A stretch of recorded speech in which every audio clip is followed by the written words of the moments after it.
es un capítulo, bueno, es un relato un poquito largo, así que lo que quiero hacer es hacer un pequeño resumen de esta parte y leer de repente la última parte, ¿no? Los últimos versículos, ¿no? Dice allí que había un hombre enfermo, este hombre se llamaba Lázaro, ¿no? Era de la ciudad de Betania y él vivía pues allí con sus hermanas, ¿no? María y Marta. Lázaro enfermó muy gravemente, ¿no? Entendemos que estaba agonizando, ¿no? Y las hermanas de Lázaro mandaron a avisar a, a dar un mensaje a Jesús avisándole de esto, ¿no? Que Lázaro estaba pues muy enfermo. Cuando Jesús oyó, él dijo, ¿no? Que esta enfermedad no es de muerte, sino es para la gloria de Dios, ¿no? Para que Jesús sea glorificado, ¿no? También en el relato se aclara que Jesús amaba a Marta, amaba a María, su hermana, y también amaba a Lázaro. Eran amigos de Jesús, ¿no? Y cuando Jesús se enteró que estaba enfermo, se quedó todavía 2 días más antes de ir en búsqueda de Lázaro. Jesús estaba en otro lugar, no estaba en el pueblo, digámoslo así, en el pueblo donde vivían ellos, ¿no? Y luego les plantea a Jesús a los discípulos, vamos de vuelta a Judea, ¿no? Vamos por allí. ¿A dónde? A ese lugar en donde unos días antes, un tiempo antes, ellos, los de ese lugar, los de esta zona de Judea, quisieron matar a Jesús, ¿no? Y los discípulos dijeron esto, ¿no? Rabí, hace poco los judíos intentaron apedrearte, ¿no? Y de nuevo quieres ir allá, ¿no? Y Jesús, bueno, les dice que no hay que tener miedo, el que anda de día no tiene temor, ¿no? Y uno de ellos se preocupó un poco más, ¿no? Acerca de la muerte de Jesús, ¿no? Y mientras que estaban allí preocupados, Jesús dice, ¿no?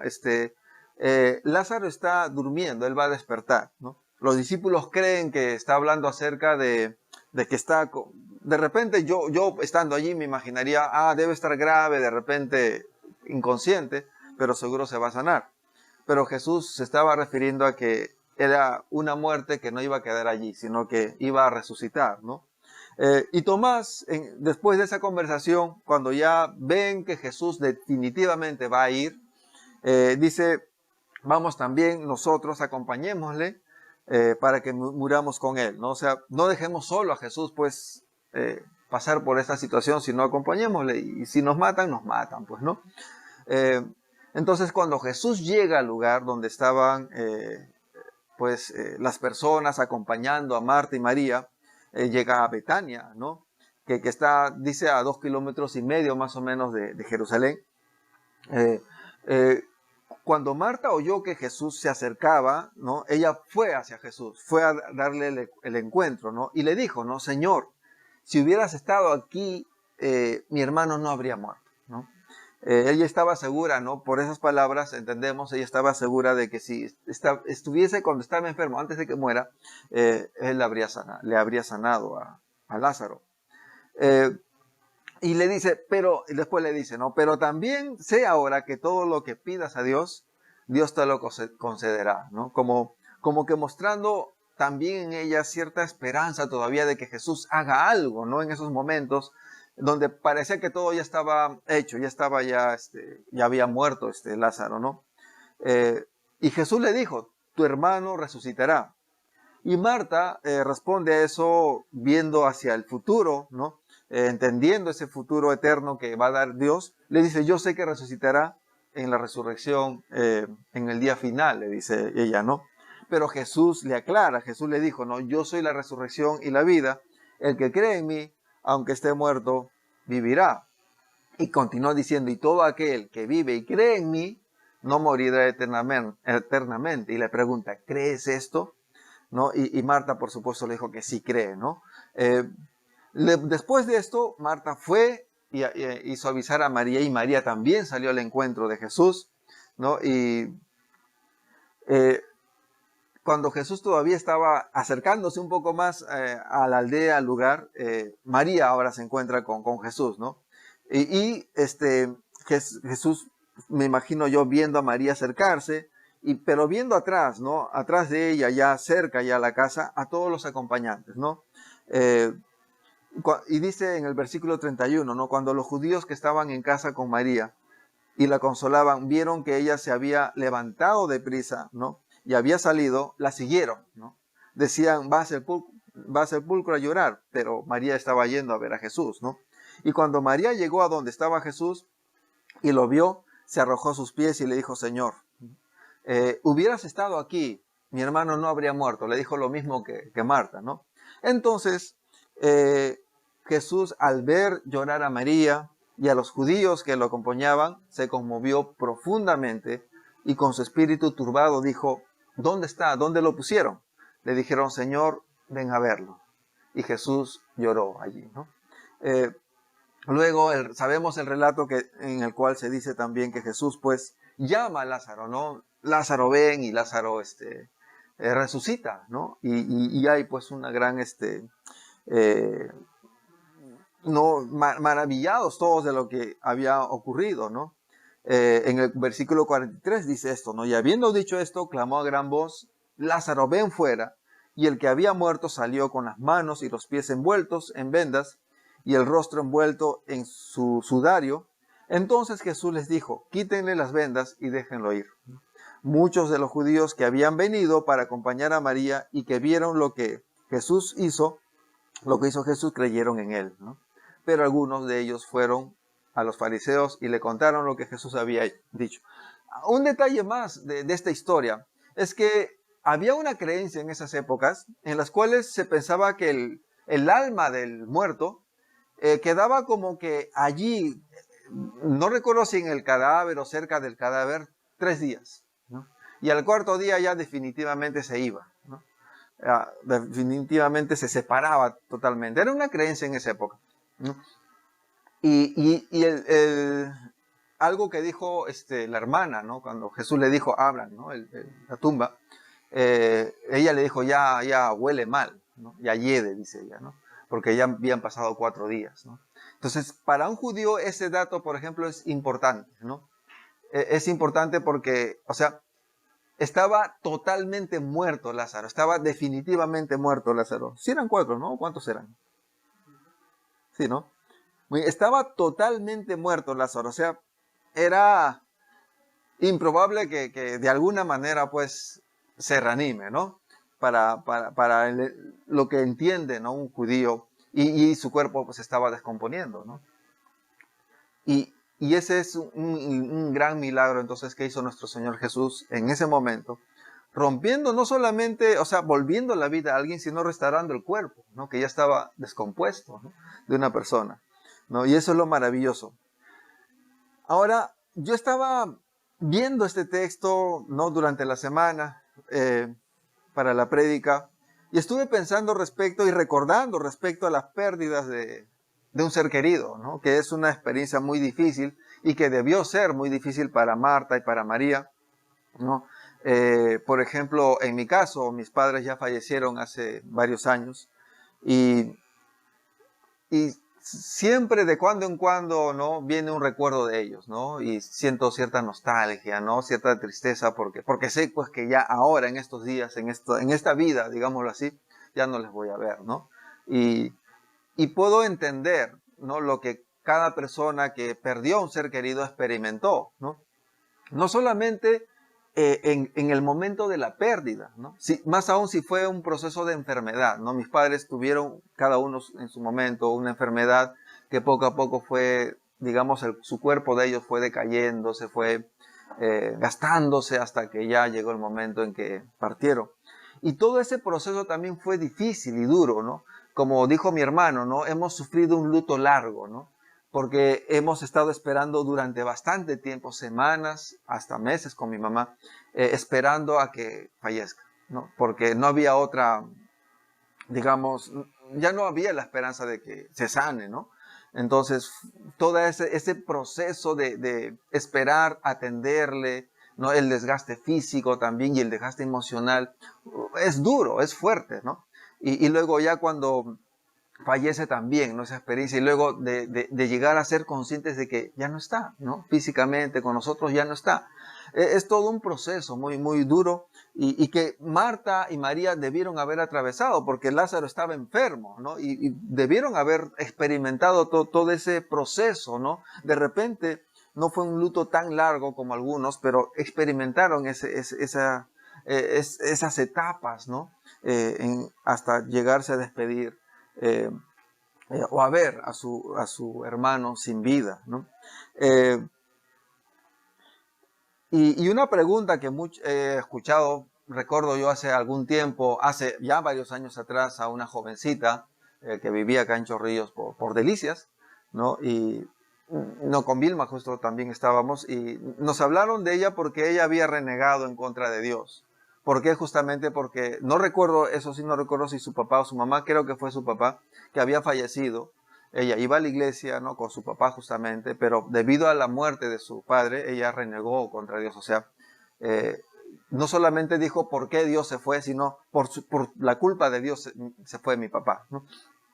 Y, pero nos hacemos generalmente esas preguntas, ¿por qué? ¿No? ¿Por qué tuve que experimentar esto? ¿No? O recordando el relato del capítulo anterior, ¿no? Acerca del ciego de aquel hombre que nació ciego, ¿no? ¿Por qué tuvo que nacer ciego? ¿No?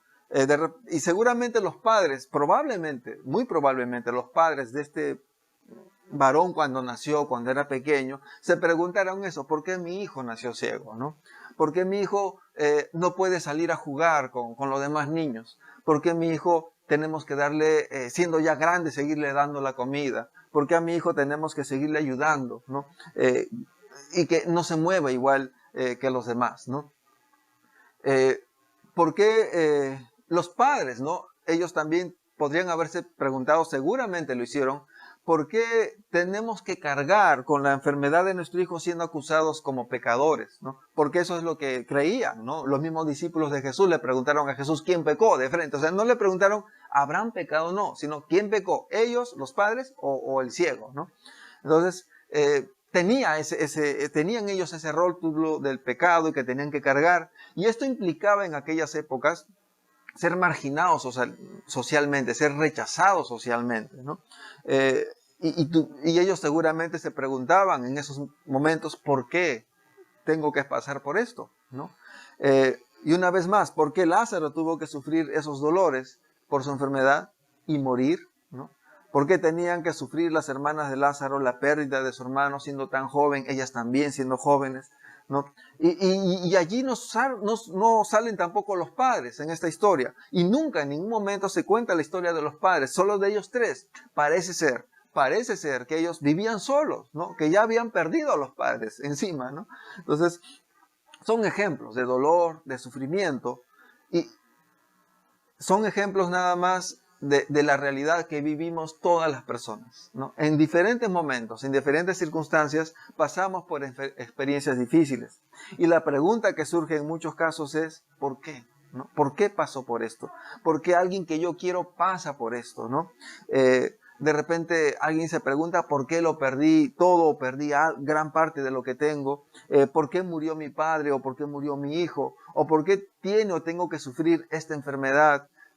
Hay una respuesta general a esto, ¿no? Por vivir en un mundo, porque estamos viviendo en un mundo que ha sido corrompido, que ha sido dañado por el pecado, ¿no? Y nuestra forma de vivir aquí, aunque nosotros no nos damos cuenta, nosotros no entendemos eso, ¿no? Pero nuestra vida aquí no es limpia, nuestra vida aquí no es saludable realmente, ¿no? Nuestra vida en este lugar no es en una condición completamente sana, ¿no? Es como haber nacido en la oscuridad, crecer en la oscuridad, vivir en la oscuridad y no conocer la luz, ¿no? Y uno dice, bueno, es así mi vida, ¿no? Es parte de mi vida. Eh, Uno cree que eso es lo normal, pero no es lo normal. Digamos, imaginémonos a una persona que nace dentro de un pozo, dentro de un lugar subterráneo donde no hay luz y crece en ese lugar, ¿no?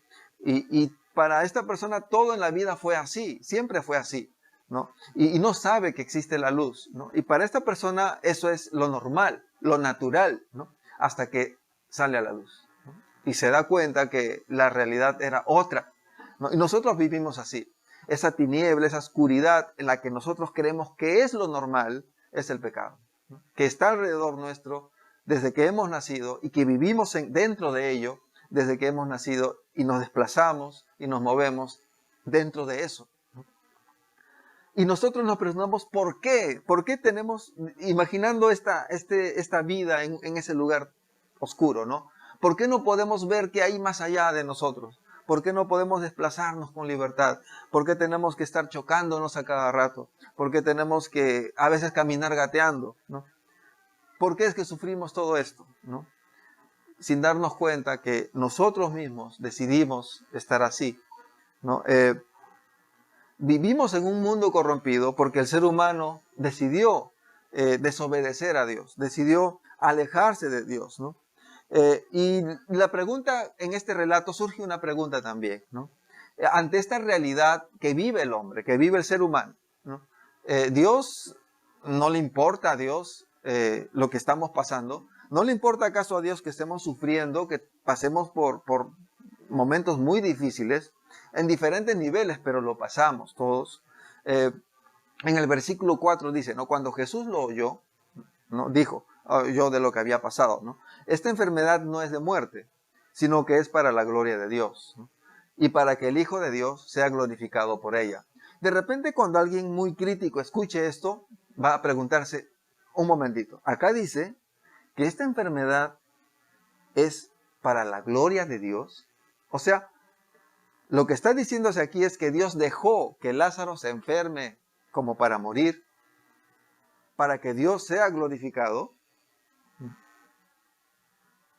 Y eso me hace recordar algunas películas de ficción de algunos superhéroes, ¿no? Donde el villano quiere hacerse pasar por héroe y provoca en un lugar, provoca el caos, provoca lo malo, y luego él tiene planeado, ¿no?, aparecer y ser el liberador de ese caos que él mismo provocó y quedar como el liberador, ¿no?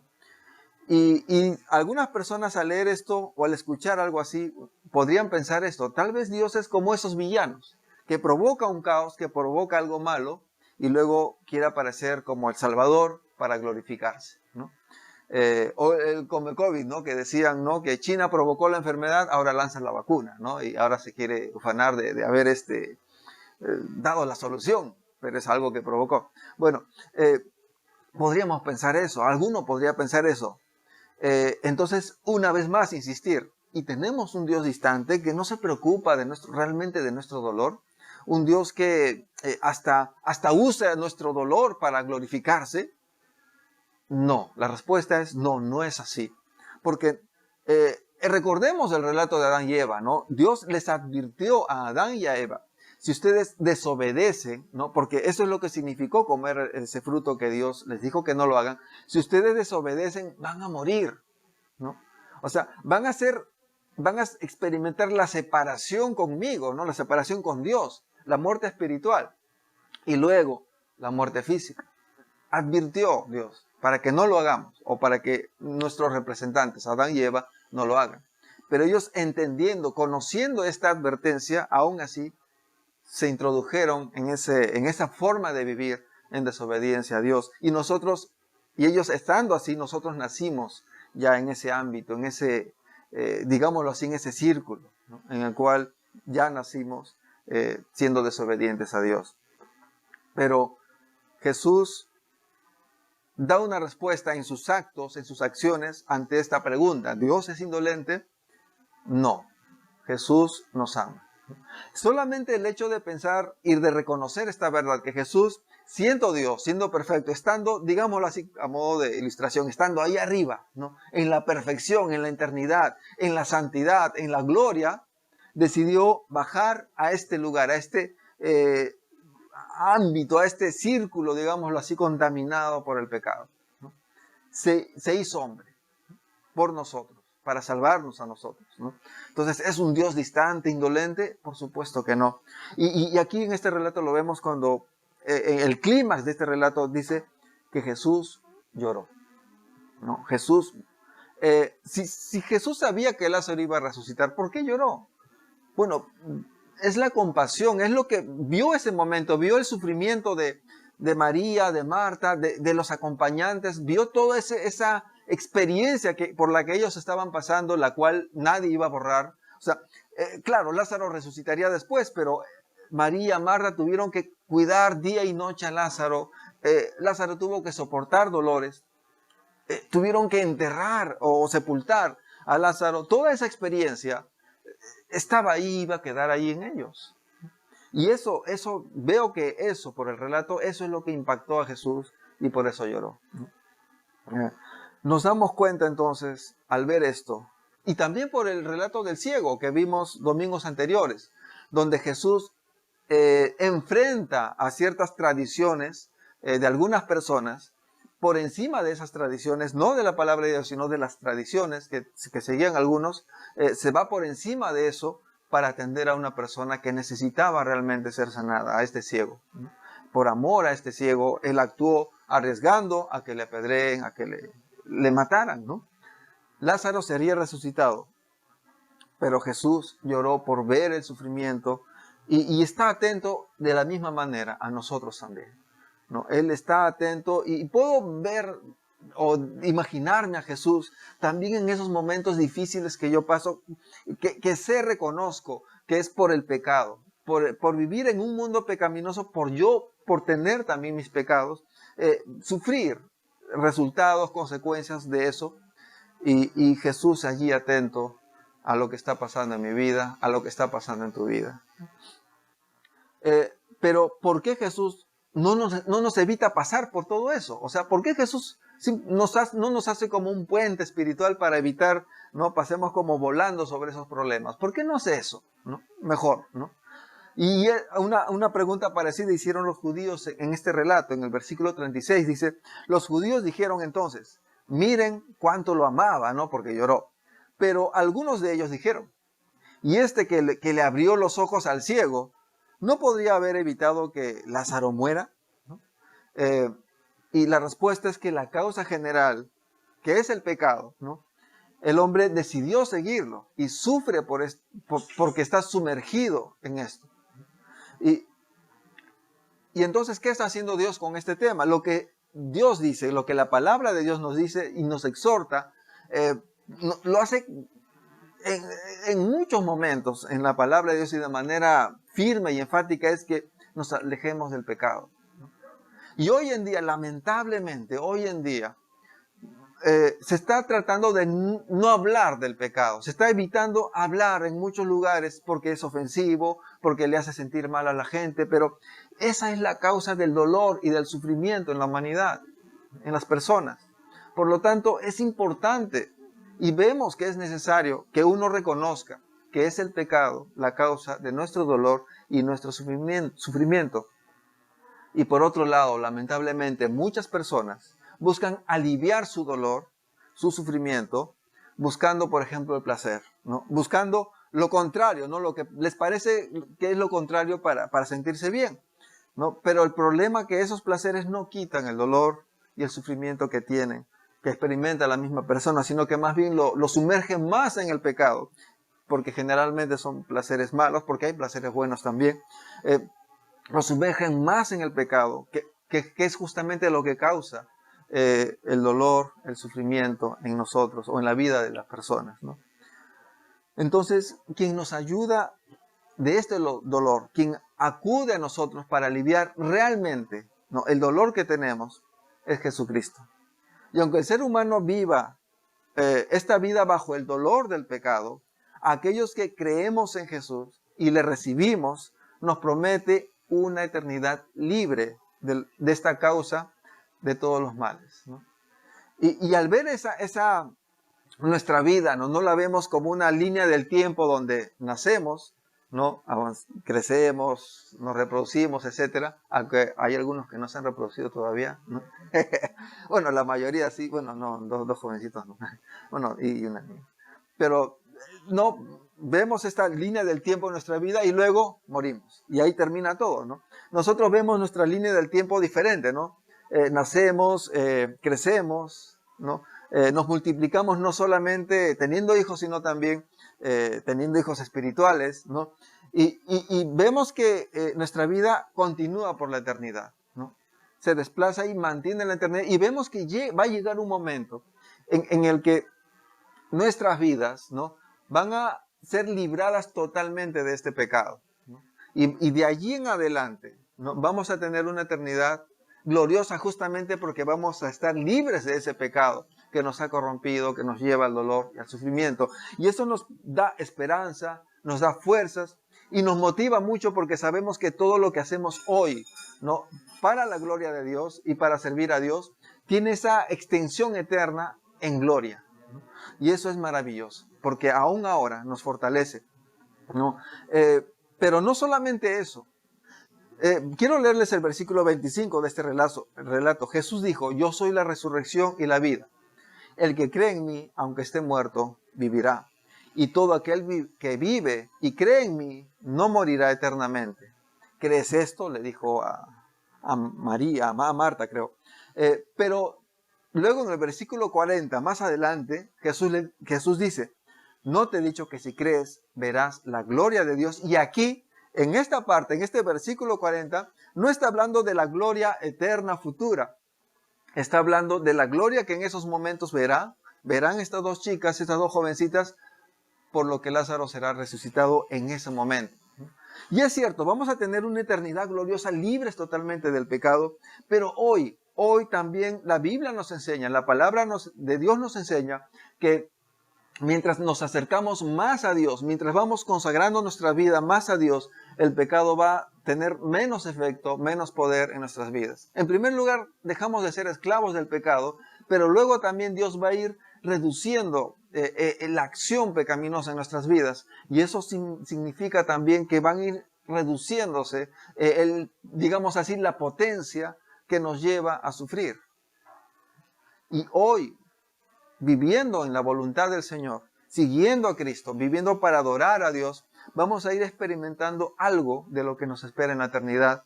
Vamos a ver algo de la gloria de Dios, ¿no? Y eso es lo que hace Jesús con María y Marta, ¿no?, resucitando a Lázaro. Le mostró algo de su gloria en su presente, ¿no?, en ese momento. Y Dios también hace eso con nosotros y quiere hacer eso con nosotros.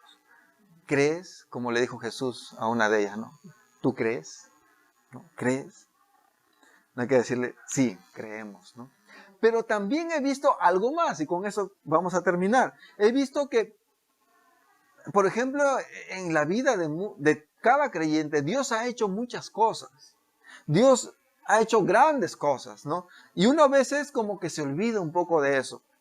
Tan solo el hecho de la conversión, de conocer a Dios y de hacer cambios en la vida de uno, no, aún el cambio de prioridades que ocasiona el conocer a Dios, ¿no? Cómo la vida de uno se va ordenando, se va organizando mejor, ¿no? Va adquiriendo un mejor rumbo. Y esos son milagros que Dios hace en la vida de cada uno. Aparte de otros, ¿no?, que hace, por ejemplo, esa sanidad interna, ¿no?, sanándonos de heridas en el corazón, entre otras cosas más, ¿no? A veces pasa el tiempo y también pasamos etapas delicados, de cierto sufrimiento, en medio de esas respuestas y acciones poderosas de Dios, milagrosas de Dios en nuestras vidas. Pero llega de repente, digamos, 5 años, 6 años, 10 años, y recordamos, y podría ser que nosotros, siendo cristianos ya, recordemos nuestro pasado, nuestras experiencias pasadas, y estemos dándole más importancia a esas dificultades, a esos sufrimientos que hemos pasado, los cuales hemos pasado y nadie lo va a quitar. O sea, es una realidad en nuestras vidas. Y olvidando un poco, olvidando mucho de repente, aquel obrar de Dios en nuestras vidas, aquella transformación que Dios hizo, aquel reordenarnos, aquel redirigirnos de repente, restaurar nuestra vida, vamos olvidando eso. No vamos tomando en cuenta eso. Vamos enfatizando las dificultades en nuestras vidas. Aunque lo otro es mejor, es maravilloso, es más poderoso, es hermoso, como el masoquista, ¿no? Que le gusta disfrutar, entre comillas, de lo difícil, de lo doloroso, y no de lo alegre y hermoso. Tomemos en cuenta que lo que Dios hace en nuestras vidas es maravilloso. Y es eso lo que debemos recordar. La experiencia de la muerte de Lázaro fue difícil, fue dura. Pero Dios agarró esa experiencia ocasionada por la causa principal del pecado de manera general, rompió eso y le dio la vida a Lázaro. Marta y María y Lázaro mismo, después de algunos años, deberían de recordar eso, esa obra liberadora de Dios, esa obra milagrosa de Dios. Hagámoslo nosotros también, recordemos eso y seamos agradecidos a Dios. Oremos. Señor, te damos gracias porque, en primer lugar, a nosotros, sin merecerlo, sin aún reconocerlo, tú te revelaste a nuestras vidas, tú te diste a conocer a nuestras vidas. Y eso, Señor, es una obra poderosa, milagrosa, que tú, Señor, realizaste en la vida de cada uno de nosotros. Y nos diste el entendimiento para reconocer tu evangelio, tu mensaje de salvación, de tal manera que respondimos a ello también por obra tuya, Señor. Dios mío, toda esa obra, Señor, de darnos una nueva vida, de creer en ti, de ser hechos hijos de Dios, Señor, es algo maravilloso que tú has hecho porque hiciste un cambio total, integral en nuestras vidas. Nos restauraste, realmente recibimos el perdón que nos limpió de todo mal. Y mientras que vivimos en tu palabra y buscando glorificarte a ti, vamos viendo cómo es que tú vas reduciendo, quitando el pecado en nuestras vidas. Y Señor, te agradecemos por esa obra maravillosa que haces. Te agradecemos también por tus milagros, por tus sanidades, por tus respuestas a nuestras oraciones, por ver, Señor, en otros hermanos cómo tú también actúas de manera maravillosa, haciendo obras, Señor, sobrenaturales. Te agradecemos por todo ello y ayúdanos a recordarlo para ser agradecidos. Porque no veremos solamente tu gloria después de resucitar y tener cuerpos glorificados, incorruptibles, sino que ahora también ya hemos visto en el pasado tu obrar y vamos a seguir viendo, Señor, tu obrar. Ayúdanos, Señor, a alegrarnos en esas obras, a recordar esas obras y dar testimonio también de esas obras tuyas, Señor, para glorificarte a ti. Gracias, Señor. Y te pedimos también a la vez que sigas manifestándote, Señor, que sigas obrando, que tu poder siga mostrándose, Señor, en medio de nosotros, para poder nosotros también seguir glorificándote y maravillándonos y agradeciéndote, Señor. En el nombre de Cristo Jesús, nuestro Señor y Salvador. Amén.